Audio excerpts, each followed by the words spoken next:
Hello and welcome back to Yapology 101. This is episode 18. And today I'm not entirely sure what I'm going to be talking about, but I did want to talk a little bit about how Yapology 101, which is this podcast, is pretty much the highlight of my week in terms of recording things and posting things and making things in general. So I want to say thank you, first of all, for tuning in every week, because this is hands down my favorite part of the entire process. And I think it's my favorite. I think it's my favorite part of the entire equation because I get to talk pretty freely here and I don't have to edit out the parts I mess up because I just decide not to, because who cares? And I feel like the freeform nature of this podcast is really helping me, because when you do this type of work on social media where everything has to be, things have to be edited out, mistakes have to be edited out, sometimes you completely change an idea. One idea is scrapped. There's a lot of almost recycling of things and snipping and cutting and chopping. And it tends to bring a lot of pressure to a person when they always have to anticipate they have to talk in a certain special way, that grabs an audience's attention. But I feel like that pressure is relieved on this podcast. And today, well, for the past, not few days, I'd say the past couple of days, I don't know whether it's an eclipse. I heard there's an eclipse going on or something else. I don't know. But I felt so strangely depressed. I'm not even going to lie. Very weirdly depressed. In a way that I wasn't expecting, kind of hit me like a truck out of nowhere. I just woke up maybe yesterday feeling super down and being like, why do I feel so bad? Because everything's going very well right now. So there's no real reason to feel bad. But I guess that's just being human. Sometimes you deal with emotions that you can't even comprehend or explain, and that's okay. You kind of have to accept that. But through trying to both accept that and also try and get the hell out of that, because it's been the type of depression that makes you feel like you want to rip off your skin for it to be over. You really, really, really want that feeling to end, because you know that there's no actual purpose to it and that it's just you're torturing yourself, but you don't know how to stop torturing yourself. So, burp, because I ate some chili cheese tots and orange juice. But what I've been doing to kind of try to get away from that feeling or relieve that feeling, I've been trying all my methods. I've been okay, I'm going to keep doing my yoga. Kind of hasn't been working, but that's okay. It's not the magic solution. Meditation isn't always going, moving your body in meditation isn't always going to magically make you better. But I would say it helps in increments, because if you're consistent with it, it just helps overall. At the end of the day, you reach a month of consistency, or let's say, and then you're like, ooh, this is normal. This is fun. This relieves me, And it's also just a moment where I can get in my head. But, sometimes when you're feeling a bit depressed, everything that your head has to say is just overwhelmingly negative. So I think that's why it hasn't been really helping as much as it usually does. And other options that I've exhausted: playing video games. I've been playing on my 2DS, although I have a 3DS and I'm going to start using it soon. I have to switch out SD cards. On my 2DS, I've been playing Animal Crossing, Happy Home Designer, and that relieved the pain. That relieved the pain for a bit. But then it gets a little bit more painful when these stupid animals are asking you to build the dumbest houses, when you just want to build a nice house, when you really just want to build a very nice, aesthetically pleasing, cozy abode, and they want you to build a fucking scientist lab. Hey, build me a dentist's office to live in. No, actually, I don't want to do that. And I think I was at my wit's end when I left Nook's Homes, and every single animal that was surrounding Nook's Homes wanted an incredibly thematic house that I just wasn't in the mood to make at all. So I stopped playing Happy Home Designer. I mean, until the next time I play, because I'm not going to stop playing it forever. I'm just going to transfer it to my 3DS. But I tried playing that. That was helpful for a little bit. Been playing a little bit more Roblox. That's never really helpful. I'm never in a good mood when I play Roblox, except for when I play Roblox, specifically Dress to Impress, which is a game that's the only game I pretty much play on Roblox regularly. I play Dress to Impress, and I put my headphones in, and I listen to girly K-pop. Now, girly K-pop has the power to extract depression, throw depression out of a window, stomp on depression's head. It basically makes depression non-existent. So I guess if you don't want to take medication for your clinical depression, listen to girly K-pop. Specifically, girly K-pop that was made any time before 2015. I mean, no, 2020. No, not even. I feel like there's not really a cutoff. Girly K-pop will always be good. And I throw in a couple of new age stuff like Eyelit and Stacy. But Stacy has been kind of not so great these days, so I miss them, you know? And who else? I don't know who else, but I've been listening to a lot of girly K-pop, and that will always get you out of a depressive rut. That will always, bring back the spark. The spark that makes you want to continue living life, because I don't know what it is about it. It's like that meme. The type of shit I have to listen to so I don't blow my brains out at 10 a.m. in the morning, something like that. That's what girly K-pop is to me. A little bit of Kara, a little bit of Girls' Generation, a little bit of Wonder Girls, a little bit of FX, a little bit of G-Friend, a little bit of Girls' Day, a little bit of AOA, a little bit of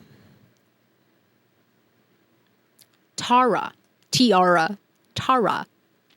Yeah, so if you've been feeling really depressed, look into every single one of those girl groups that I mentioned and start obsessively listening to them. I promise you, it will make things all better. But despite this little depressive 2 days, I feel like I've had a pretty relaxing few days. I've been trying to focus on my goals for sure. But also not crumble under the pressure of my goals, because God,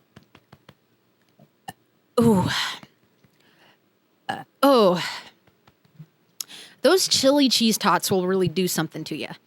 But I've been trying not to crumble under the pressure of my goals by trying to kind of remove pressure from my goals, try and change my perspective about my goals, because I feel like when you direct so much pressure at everything that you have to do, you don't want to do it, you don't enjoy doing it, and therefore you're not enjoying the process. And I think that's been my long life struggle with the concept of discipline, is that it feels like punishment, and it feels like restriction. And both of those things I highly dislike and I do not enjoy. So I've been trying to change my mindset towards discipline, as instead of something that is restricting me from wasting my time playing video games and watching random movies, to something that is helping me every single day to become the person that I want to be. And that person that I want to be is just me, with my own place, with more free time, with more freaking money, to be honest, because let's be real. I'm not going to be one of those people who sits around and pretends like money doesn't matter to them at all, because it matters to everyone. It matters to everyone, guys. But my purpose for money is just to have a life that I feel happy with, that I feel content every day living, and that I never have to worry about things. I don't want to worry about, going to the doctor or not being able to get freaking antibiotics, which, you know what I mean? Shit like that, or having an emergency and being, down and out and not being able to deal with it. I don't want poverty to take my life. I'm so sorry if that's not woke or whatever, but I really don't want to experience that, ever again. So yeah, I do want to get to that place where I have a certain amount of money where I'm comfortable and I'm not scared and I'm not like stressed the fuck out every time I have a health issue or every time I have a car issue or every time I have any sort of issue ever, you know? And I think that's important to come to terms with, that everybody wants that, to be honest. We live in an era of capitalism that if you're not comfortable, you're just suffering. You know what I mean? And I don't know if that completely made sense, but I think you get the gist of what I'm saying. Like, everybody wants to be comfortable, and it's becoming increasingly harder to do so and like accomplish that goal. So at this point, I just keep telling myself, you know, every single bit of it that feels awful and hard and painful and like suffering and like restriction is only a fraction of the suffering and restriction of lifelong poverty. So, yeah, so that's been my driving force. And that's I guess that's going to have to be my motivation. And there are some days where I'm like, God damn it, I really wish I was like a Nepo baby or something. Or, you know, my parents were supportive, or, you know, were willing to fund my life like those kids who live in like Manhattan or wherever they live, and they have this like big loft apartment, and you know, they go to all these events and you're like, how the hell are they paying for this? They're a barista, you know? And it's because they're a barista for fun, you know? I guess sometimes it's hard not to think, God damn it, I wish I was one of those people who could get a job for fun. And I will say that I do feel really lucky that I'm able to make this my job, because this is fun. Like, if I'm going to be honest and compare this to the jobs that I previously held, and I was like, what's her name? I was like Trish from Austin and Ally, with the way that I was taking and quitting and taking jobs and quitting and taking jobs and quitting jobs. Like, I've worked probably everywhere in my county, like everywhere in my vicinity. I've worked at least for a couple of months, and I kept quitting because it was genuinely the worst. And, you know, and not only was I mentally being tortured every day of my life and suffering, but my body started to take a toll. I started to develop like what seemed like the beginning of chronic health conditions. And I don't know, I couldn't do that. I don't know if that makes me not a part of the proletariat, but I can't do that. Sorry. So anything's better than that to me. And this is definitely better than that. I get to speak my mind and just ramble on YouTube and TikTok, and I am able to at least know that I'm getting somewhere with it, and that I have enough money to, like, I don't know, do a little something. I can't necessarily do exactly everything I want right now, but I can do a little something, and that's worth it. That's worth it, because it's not like I could have, you know, got my own apartment based off of the funds I was getting from my old jobs either. So I would much rather be doing something that I care about. And this is something that I care about. Even if sometimes I do get lost in the sauce and kind of forget the bigger picture, which is easy to do in any profession, but is a shame to do in a profession that you get to choose. So I try to keep reminding myself to be like grateful and understand, you know, you from last year would be baffled at where you are this year. You know, you working at those jobs couldn't even fathom being where you're at right now. So I don't know, suck it up, buddy.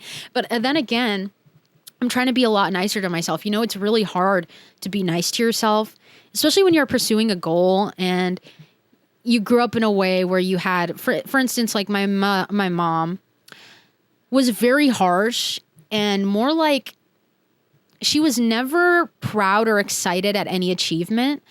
She was kind of like really lax about it and didn't really give a fuck. And kind of always wanted you to encourage you to do more. Like whatever you did was not enough. Like it was good, but it's still not enough. And it doesn't matter what you do. It will never be enough. And that was the kind of attitude of my dad too. They were both pretty much like that, kind of like cold individuals who both like strived for big goals, I would say. The big goals being like escaping generational poverty. And I would say that, you know, my mom did it to a degree, but she still has very bad financial planning issues, and I would say financial management issues, to where she's pretty much constantly in debt. And my dad too. It seems to be a pattern when you get out of this generational poverty, like, and I'm talking extreme poverty that my parents grew up in, both of them.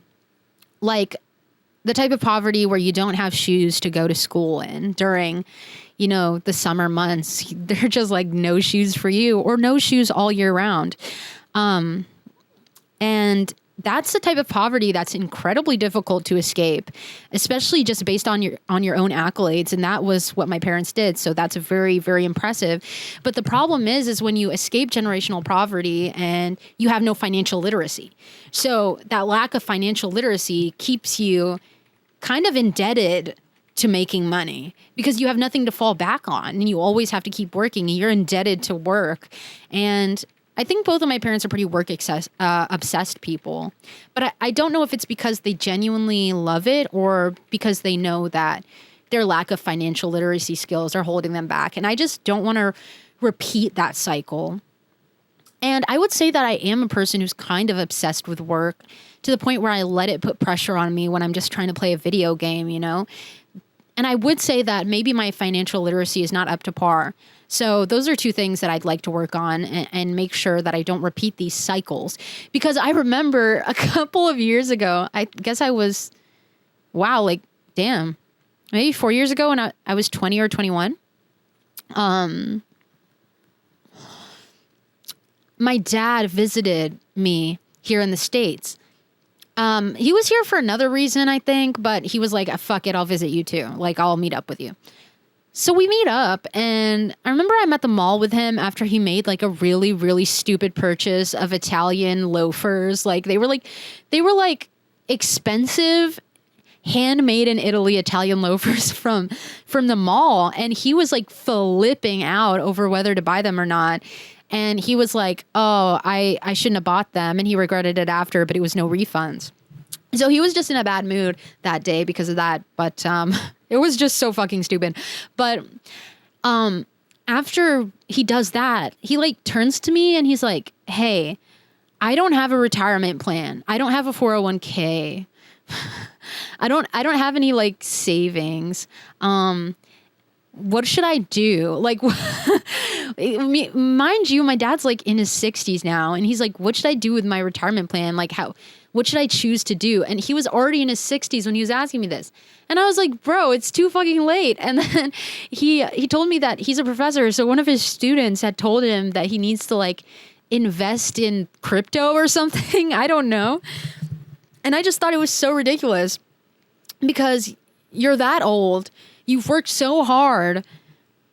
You've got the job that you have, and you still don't have a retirement plan. Like, it's ridiculous how, this generational poverty ends up in more like you circle back. You built all of that up to what? Like die with nothing, to die with nothing, like have nothing to pass on to your children or like your grandchildren in the future or whatever. I don't fucking know. It's just so stupid. So I think that's one thing that I think people need to be way more aware of and way more careful about when they escape poverty, because like it's no joke. And I think I don't know. I wouldn't say, I feel like my life is comfortable, but it's not where I want it to be. And in my own life, when I move out, when I have my own place, and when I kind of cultivate my own real life, I've got to really keep that in mind. That's something that everyone should keep in mind when they're finally on their own.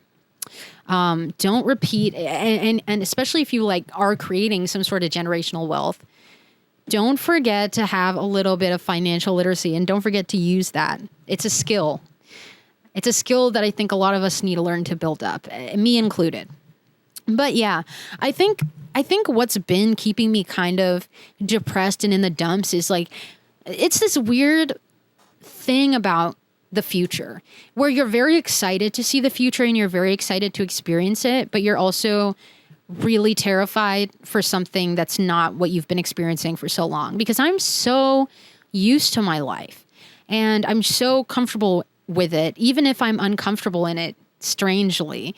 At the same time, it's like this axis of comfortability and uncomfortability that, and it almost feels like it's a pendulum that swings, day by day sometimes. And obviously that's not healthy, and that's not the life that I want to live.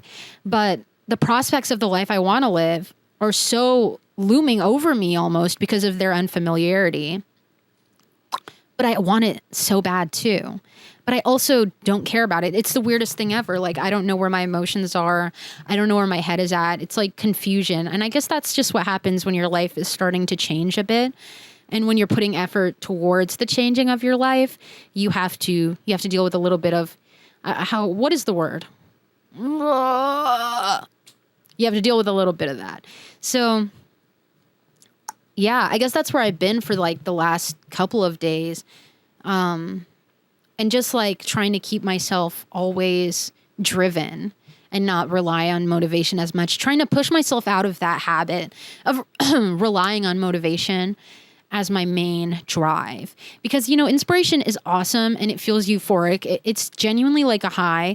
And I think if you've ever had like issues with drugs, inspiration can become a replacement for it, but you can't let it be that. Like, enjoy it while you've got it, but you can't only act when you have that.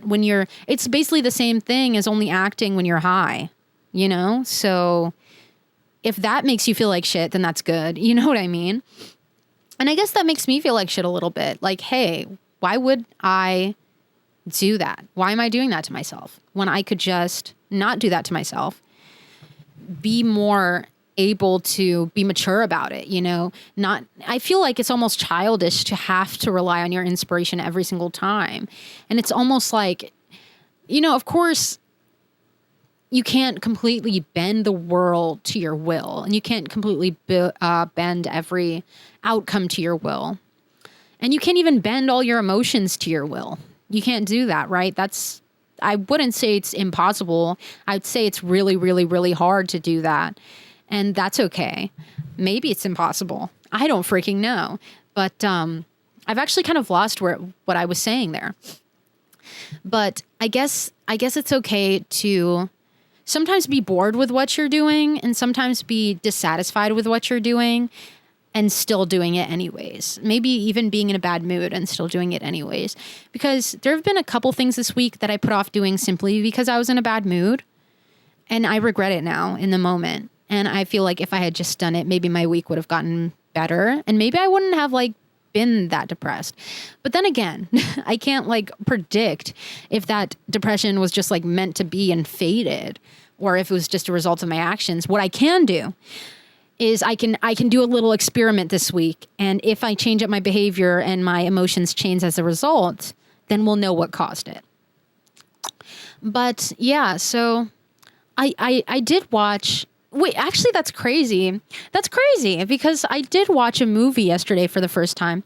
Do you guys know The Butterfly Effect with Ashton Kutcher and Amy Smart? I did not know who that was until I watched the movie yesterday.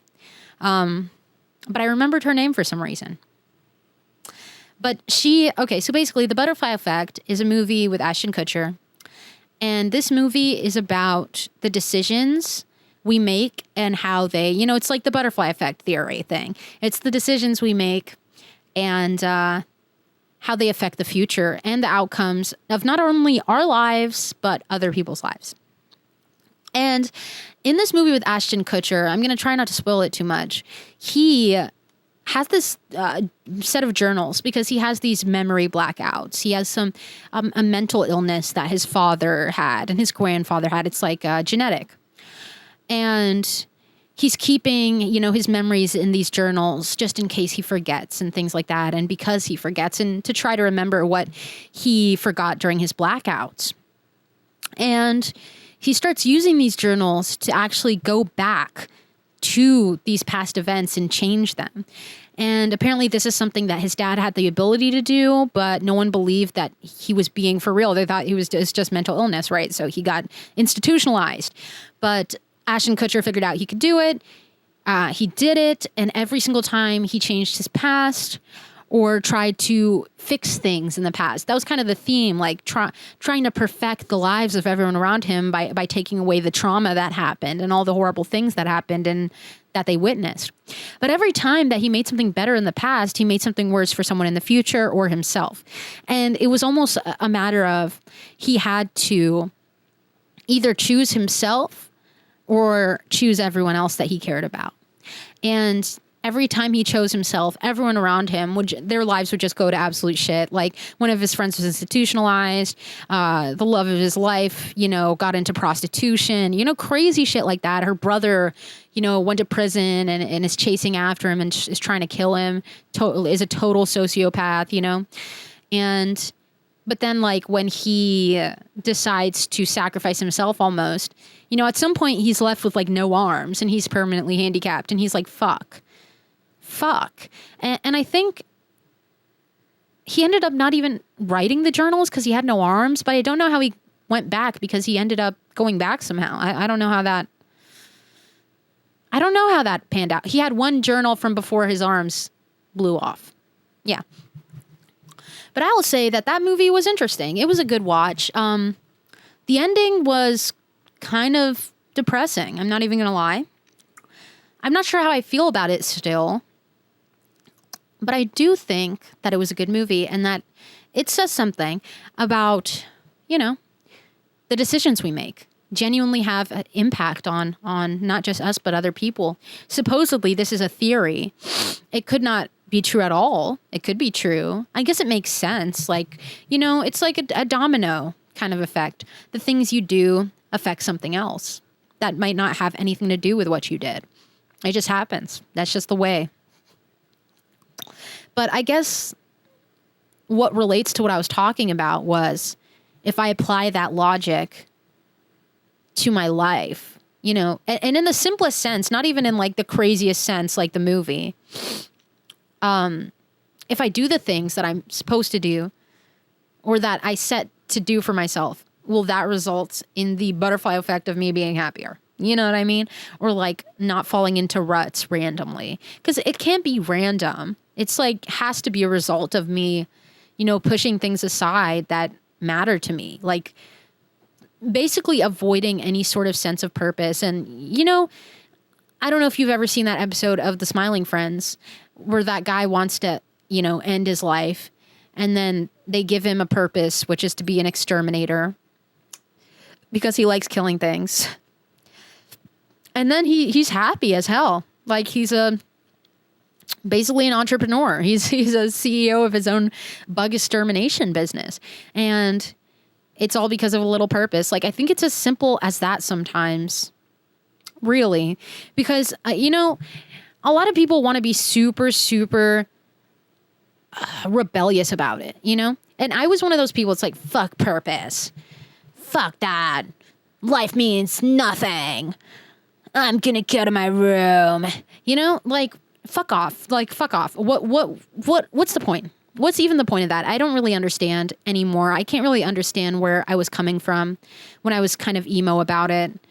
Because purpose is going to make you feel better. Purpose isn't some sort of like big manufactured lie by yuppies and like preppy kids. It's just like a thing in life that helps you enjoy it better and feel like you're here for a reason. Because, completely wallowing and consistently wallowing in the idea that you're here for no reason, yeah, that gets really depressing, guys. And you have a choice. You actually don't have to believe that. You can actually believe anything you want to. There are so many truths in this world. We don't know everything. Actually, we don't know the majority of things. So it's not really more intellectual or anything to live your life in that type of cynicism and like pain and suffering and misery. Because that's the smartest thing that you can think of. Like, oh, nothing matters is the most intellectual, type of thing that you can think of. I don't really think so. I think what is so smart about thinking nothing matters? That's just first of all, it's freaking reductivist. And second of all, it's just kind of like, dude, there's so much beauty and meaning and shit in life. There's so much stuff in life. And you know what? Even if certain things about life have no inherent meaning, there's still like a beauty and kind of like an intrigue in those things. Just be intrigued. Be intrigued by life. There are a bunch of things that are intriguing about life. I remember a week ago, I think, I was laying in bed and I wasn't feeling super great. I was kind of spaced out. And I saw this dog outside of my window. All of a sudden, I saw this dog like walk past my window, just a glimpse of it. And he was wearing this like blue leash, like vest thing. And you know, it was wearing a collar that was like bright yellow. And the dog was like really, really cute and stuff. And I don't even like dogs like that. I'm not a big fan of them, but it was nice. And I remember getting a glimpse of this dog and thinking, like, I don't know why it gave me so much dopamine. And I was just like, you know, thinking, oh my God, how cool, a dog. Like, sometimes that's all you need. Sometimes you really have to be simplistic about it, and that doesn't make you stupid. You know, being like, oh my God, cool, a dog. Like, that makes you actually more epic, more cool, and more interesting than anyone who just lays around and says, who fucking cares about the dog? Nothing matters, especially not that dog. Who cares about the beautiful colors of its collar and leash vest thing that it's wearing? Who cares about its beautiful ombre fur and its sparkly eyes? Who cares that a creature of this earth is getting exercise? It's cool. It's not cool. Nothing matters. You know, fuck that. For instance, what does matter to me right now? What matters to me right now is that after I film this, I can have a snack and there's cheesecake in the fridge and I can eat some cheesecake. That's pretty awesome. You know, earlier today, I really wanted some Popeyes and I was thinking about like literally killing someone for some Popeyes. But then I realized there are other times for Popeyes. And you know, even the Popeyes app, it was almost making fun of me. It sent me a notification that was like, you want a family meal? We'll send a family meal to you right now. And I was like, okay, fuck you. But you know what? Popeyes can be left for another day. One day I will taste the sweet chicken drippings of Popeye's chicken once again. Yes, I will. But today I get to eat cheesecake. And I get to drink a Diet Dr. Thunder. What's better than that? Maybe if I'm lucky, I'll get to clean up the floor in my room a tad bit and organize things. I mean, it's actually not too bad, you guys. I've been cleaning my room consistently. I don't know if you've been, you know, a fan of my page for the last couple of years. You'd probably realize like my room has been consistently like a dirty, gross mess. But I've been getting really better at that. Right now, it's not even gross shit on the floor. It's just like things are just scattered around a bit, you know, kind of lived in. And maybe if I'm lucky, I'll get to watch a really nice movie tonight to wind down. Maybe I'll get to play a video game with no guilt in my heart, you know, connected to me playing a video game. Maybe I don't know. There's so many things that could be intriguing and interesting and fun about life that are simple. You know, maybe I will feel that feeling in my heart that I've been feeling, you know, and don't be scared. I'm not going to like have a heart attack. But for the past few days, I've been feeling this like crazy sentimentality in my heart. Like my heart's just been like warm. I can feel it right now as I'm talking about it. It's just like, whoo, you know, you can feel your heart all over your chest and it feels amazing. And just like being appreciative of things like that, of like feelings like that. Wow, life is really precious. You know, that's what it makes you think. 'Cause it is. Wow, fuck. It really is. What the fuck was I talking about for the last few days? I don't think I'm depressed, guys. I think I'm all good. But I guess also just having moments like that are precious too, because you're able to feel, you know, how precious the good moments are right after. And sorry if this podcast episode has been full of cliches, but honestly, too much hate is put upon the name of cliche. And I think cliches help me get through life like they help so many other people get through life, like literally forever. I was actually, you know what? That reminds me of, I was reading Maya Angelou's memoir, which is called I Know Why the Caged Bird Sings. You should read it. It's very good. And a lot of her family members like speak in these endless cliches, but it reminded me of like family members that I had, and it reminded me of so many people I'd known. And, you know, young Maya Angelou is being very like almost cynical about it, but I can really see the beauty in it. You know, it's a way that we communicate everything's going to be okay to each other, you know, and we communicate advice that might not be taken as easily because we know these phrases. It's just a matter of familiarity. You know the phrase, you know what it means. And when you need to hear it, you hear it. And that's what's important about cliches. But another thing about Maya Angelou's book is Maya Angelou's memoir is the most ridiculous memoir I've ever read in my entire life. And I will say, it's also my favorite memoir I've ever read in my whole life. Because while there are some really real moments, there are some moments where you'll learn a crazy ton of stuff about history in the United States, especially past chattel slavery and as a result. And it's genuinely like eye-opening if you don't know some of the like intricacies of that whole experience. So that was really, really interesting to me, is like learning more of the history of, I'll say, you know, Black Americans in the South, you know what I mean?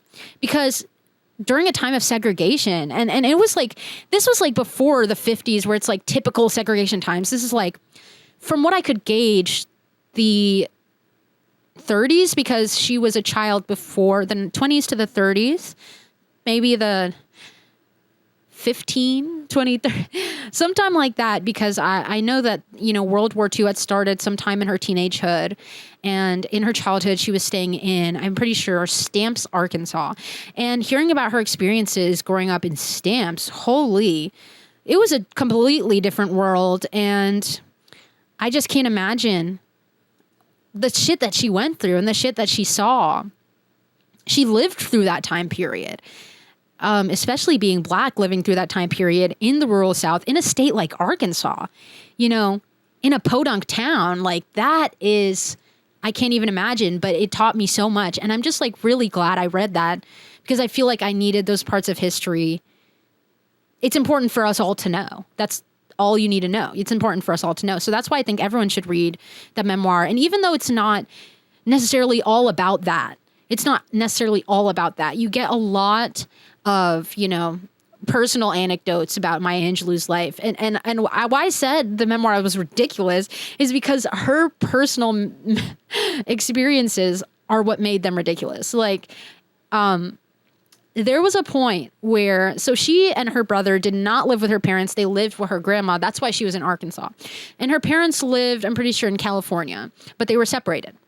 So as a teenager, her and her brother start living with her mother because obviously her grandma's too old. Her Uncle Willie is disabled. So it's a lot of strain on him to have children in the house. And basically, she lives with her mom, her and her brother. And for a month, she goes to stay with her father. And her father has a new girlfriend. And the new girlfriend does not like Maya Angelou. But the dad, he occasionally goes to Mexico. He drives over just to get groceries. Yeah, we all knew that's not what he's actually doing. You know, no man goes all the way to Mexico to get, you know, Taco Tuesday ingredients. That's crazy. That's crazy. And mind you, during this time, there were Mexican grocery stores in the United States. So, and she mentioned that in the memoir. But they go down to Mexico together and they leave the stepmom behind, and the stepmom's pissed off. And they go to Mexico. They go to this cantina. The dad goes off drunk, I guess to sleep with a woman, and leaves Maya Angelou alone in the bar. And she's like, oh no, am I being set up? Like her first thought is, am I being set up to be married to a Mexican guy? That's instantly what she thinks. And she's like asking them, where's my dad? And then she finds her dad, and then he falls asleep drunk in the back of the car. Then she took it upon herself to drive all the way back to California from Mexico. She's 15 years old. She doesn't drive. So she drives all the way up to the border, crashes into a car with a family in it. They end up being okay, but they're just pissed off. Her dad wakes up, drives her home, is barely surprised that she even did all that. She drove down a mountain with no railing. And then when she gets home, the stepmom is super mad that she was taken to Mexico instead of her. She feels left out, and she doesn't like the daughter. The daughter being Maya Angelou, she's pissed off that she's even there. And Maya overhears this. The dad, he dips for a few hours. Not really for a few hours, but he just doesn't want to listen to it, so he dips. So she goes over to the other room to apologize to her because she genuinely felt empathy. And the stepmom is basically called her own mom a whore, okay? So she gets really obviously upset and she slaps the stepmom. And then the stepmom chases her outside of the house with a hammer. And is trying to basically, hammer her head in. So then, obviously, the neighbors find out. They come to her aid. Her dad comes home. And then he's like, you can't really stay in the house right now because obviously tensions are high. So we are going to have to send you to my friend's house. So she stays at a friend's house for like a morning. And then before they come home, she's like, I don't really want to deal with the fallout of this, and I feel like a burden on my family. I think I'm going to become homeless by choice for an entire month. So Maya Angelou, at 15 years old, decides to become homeless by choice. She lives in like a wrecked car lot with a bunch of other homeless children for no reason. She did not have to do that. Her dad was going to pick her up after. She could have just like went back home to her mom. But she decides to become homeless, and I don't know what's wrong with her. Like, the whole book, I'm just like, what the fuck are you doing? Like, there's so many moments where it's like, you did not have to do this, but it served for such great storytelling in a memoir. Like, you know what? It's okay that you did this because I had something to read that was genuinely, truly enjoyable and interesting. And what I didn't know about Maya Angelou was she ended up being not only the youngest, but the first Black, trolley car conductor in San Francisco when she was 16. So that's pretty cool. And then she also, she got pregnant at that age because she thought she was a lesbian, but she didn't know what lesbians were. So she had sex and then she got pregnant. I don't know. I don't know. Like, I was like, God damn, she had the craziest life ever. And she was only 16. And it was like, dang, you knocked my childhood story out of the park, out of the water. What am I going to do with my memoir now? Although my memoir is going to be very good. Just you wait. But it's not going to be like that. That was absolutely insane. I've never read anything like it, and I highly recommend it. Not only do you get a really, really important and interesting, like, chunk of history, not just the history, but like you learn so much lingo from that time. Like, I did not know what a freaking peanut patty was. I didn't know what that was. I didn't know that people used to eat jelly beans in popcorn, like with popcorn. That blew my mind. So I learned quite a lot about, old timey America that I wouldn't have known beforehand unless I did a bunch of research. So you get a lot of tidbits. There are great stories, some very sad stories, and some very just off the wall hilarious stories that are just like, what the fuck is going on? So if you have ever thought a memoir was boring, this is like the least boring memoir you could ever read, and you'll thoroughly enjoy it. You'll learn quite a lot. And I finally finished it. It took me about a month to finish it. It was 682 pages, which shouldn't have taken me a month, but I'm trying to get better at reading more often. I feel like I've been on kind of a reading slump. I spent so much of my youth reading constantly that now it feels like a chore. But there are so many books that I want to read, and actually I've been thinking, and let me know in the comments if you would enjoy this, but I've been thinking of posting videos of me doing readings of public domain classics, because obviously those are the only ones that I can do readings for, which are public domain. But also some great classics. Like, there's a lot of Dostoevsky. There's a lot of, obviously there's Twain. There's, there's a bunch of stuff. There's Jane Eyre. There is like Frankenstein, of course. Mary Shelley's in there. Like, there's a lot of really great classics. There is, what's the guy who wrote The Tale of Three Cities? I've been wanting to read that, so I might want to do that as a reading. But yeah, there's just a lot of really great public domain classics. So let me know if you'd like to hear me read one of those classics, and I'll post that. Let me see. Charles Dickens, yeah, some Dickens. A Tale of Two Cities. You know, I'm not perfect.